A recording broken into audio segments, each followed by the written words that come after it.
Hello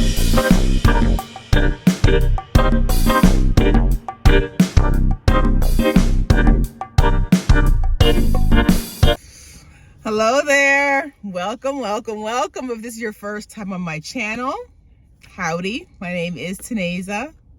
I'm the mother of 3 conscientious kids, all 3 of them, living in the heart of New York City. It's awesome to have you.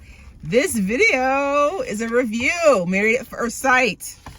Married at First Sight. Season 16, episode 17. Let's get into it. Oh, to become a part of my YouTube family, my tribe, all you have to do is smash that subscribe button. I'd love to have you. The more, the merrier. All right, tribe, let's get into it. Episode, what would I give this episode? 2.5 out of 5 stars. Is 7 days until D-Day. Decision Day is a week away, and I'm so ready for it. All right. So we start the episode off with Nicole, Chris, Kirsten, and Shaquille taking old-time photos. You can definitely tell that Kirsten and Nicole have forged a real friendship. Both Nicole and Chris share the issue with finding housing for the 5 of them, Nicole, Chris, and then their 3 dogs, with the other couple separately. So Chris talks to Shaquille about it, and then Nicole talks to Kirsten about it. Kirsten and Shaquille, they find their lack of communication frustrating. They need therapy at this point. I'm tired of hearing about it. Because I feel like they're not both saying the same thing when they talk about the lack of communication. They're not on the same page about what that looks like and what they need to no longer feel that way. Because I'm tired. That's all they talk about. Every episode. Communication, pulling teeth. I don't think they know. Kirsten and Shaquille are not talking about the same thing when they say there's a lack of communication. They're not. Lumberjack feud. This is cute. This is a cute activity. They saw the tree trunks. They run across this little lake of water on rolling logs. They climb trees with ropes around the trunks and spikes on their shoes. I have my notes. Clint is hung over. Yeah, Clint is hung over. It's so funny. I just don't see, as grown adults, you getting that wasted that you feel that badly. But anywho, it was his birthday party. He gets a pass. He sits out of the tree climbing because he's too nauseous. Chris, Gina, and Kirsten have a chit chat. And then Clint, Nicole, Jasmine, and Shaquille, they group together and have a chit chat. And Jasmine made a really, really good point while they were talking in their little groups. There is no way you are going to have an answer to every question by decision day. She's right. Jasmine ain't never lied. She's right. There's no way. So if you're going into decision day thinking, I don't know the answer to this or this, that's what, it's only been 8 weeks. You're dating / married, you have so much to get to know about each other. Eris returns. I put in my notes, this is a really good sign. Eris missed Jasmine and Jasmine missed Eris, and Jasmine felt good that Eris missed her and told her that he missed her. I like them having fun together. When they were doing the Connect 4, was that Connect 4, the big game they were playing?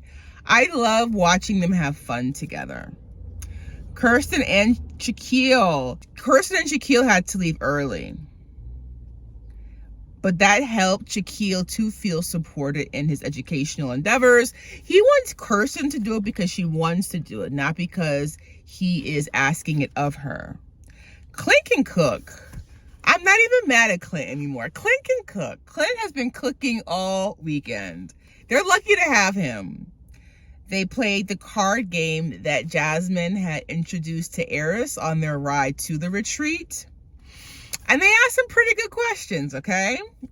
One question, what do you like the most and the least? Nicole and Chris answered this. So Chris got the answers. Yo, Chris is a professional interviewee. Like, he has the answers. So what he likes the least about Nicole is how hard she is on herself. What he likes the most is how compassionate she is. What Nicole likes the least about Chris is how he puts everyone above himself. What she likes the most is how he makes everyone around him feel comfortable. Your favorite imperfection. Kirsten, roll my eyes. Listening. Again, they need therapy. They need an intervention. Because what Kirsten thinks of listening / communication is not what Shaquille has in mind, and vice versa. And Shaquille's favorite imperfection of Kirsten's is that she's overanalyzes things. Eris and Jasmine, what is the hardest thing for me? Jasmine says that Eris is always looking for something to be wrong, and Eris says the hardest thing for Jasmine is speaking up for herself. Guys, Chris looks depressed. His eyes. He looks depressed. It's like I want to reach out and give him a hug. He's such a nice guy. He looks really depressed this episode. His eyes, something is just like, I don't know, something is going on in his life that we aren't privy to, but he looks depressed. When do I hurt you? This is the question for Gina and Clint. Gina says that Clint needs to speak to her with the goal of her understanding what he's talking about instead of him explaining to her. And then Clint says that Gina's on her phone all the time. And he gets that, you know, she's a business owner, but like she's on, put it down, he said. Put it down. Clint makes breakfast. Like Clint cooks. Clint cooks. Love Jasmine's grace. You can tell she was raised in the church. Okay, this is the issue that I have with this episode. One of the things that Nicole likes least about Chris is the fact that he puts everyone else's needs, wants above his own. It's the last morning of the retreat. She breaks out these hideous costumes, these hideous dinosaur I don't know if Nicole needs attention or what. He did not want to put it on. And she pushed it. And Nicole knows that Chris will, okay, he'll fold, like he will appease her, he'll compromise, he'll do what she wants eventually, and I think she realizes that. So when she said that the thing she liked least was that he put everyone else's wants before his own, she needs to reflect on herself. I promise you, she was not thinking about herself when she gave that as her answer. And that was just, it was cringy. I was like, ugh. I did not love that for him or for her. He made it clear he did not want to dress up as a dinosaur. You continued to push the fact, and you knew he would finally say yes, and he did, as he did. And like, he hated it. I hated it for him. So again, Nicole, when you say Chris needs to put himself first, that's in front of you sometimes as well. This episode, not a lot going on. It was cute, I guess. It's almost over, guys, and I'm sticking with it because I committed to review this show. But yeah, there was not a lot of action. Let's go down the list, guys. Who's gonna say yes? We got a week left. Nicole and Chris, we already know, like, for me, they're a shoo-in. Unless something drastic happens, I think that Nicole really needs an answer to their housing problem. They're not gonna be homeless, so I get why she's stressed, but she's gotta relax. But they're definitely gonna stay together. They need each other. Like, Nicole needs Chris, Chris needs to have a Nicole. So I think Nicole and Chris are definitely a shoo-in. I think Kirsten and Shaquille have a chance. I think, again, Kirsten, if you're listening, if you watch my reviews, you need to introduce Shaquille to your dad. I'm saying that for hopefully the last time. Hopefully next episode you wisen up and you do the right thing. Shaquille has included you in every part of his life. His family, his friends, his mentees, his job. You need to include Shaquille in your family. You need to introduce, I think they're a yes. I do. I think Nicole and Chris are a yes. I do think Shaquille and Kirsten are a yes. But she needs to do the right thing by putting him first and making sure that he knows her family. Clint and Gina, no. Unfortunately, it's a no for me right now.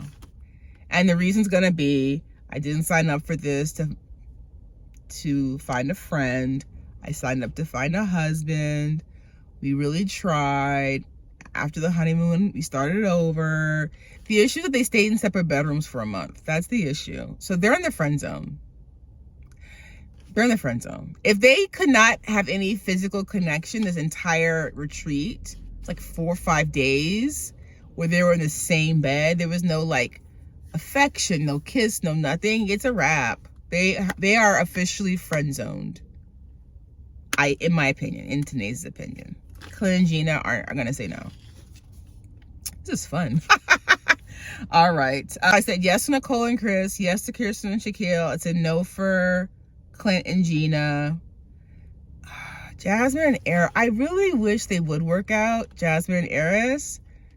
But I think that Eris is gonna hang his hat on the fact that he really tried to grow the affection for Jasmine. But I don't think they're gonna say yes.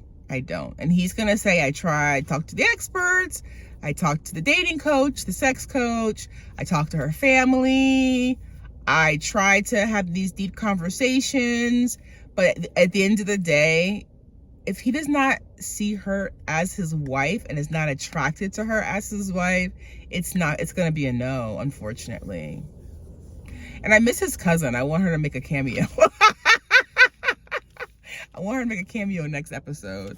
I want Eris and Jasmine, but I don't think they are gonna say yes, unfortunately. I think those are the 4 couples. Yeah. So 2 and 2 right now. In the comments below, do you guys think that Jasmine, Eris, and Clint and Gina have a chance? All right, tribe. It's always a treat. This is the best part, having these chats with you guys. I hope that you are doing well, and I hope that you have an amazing rest of your day, and I will see you in our next review. Bye for now.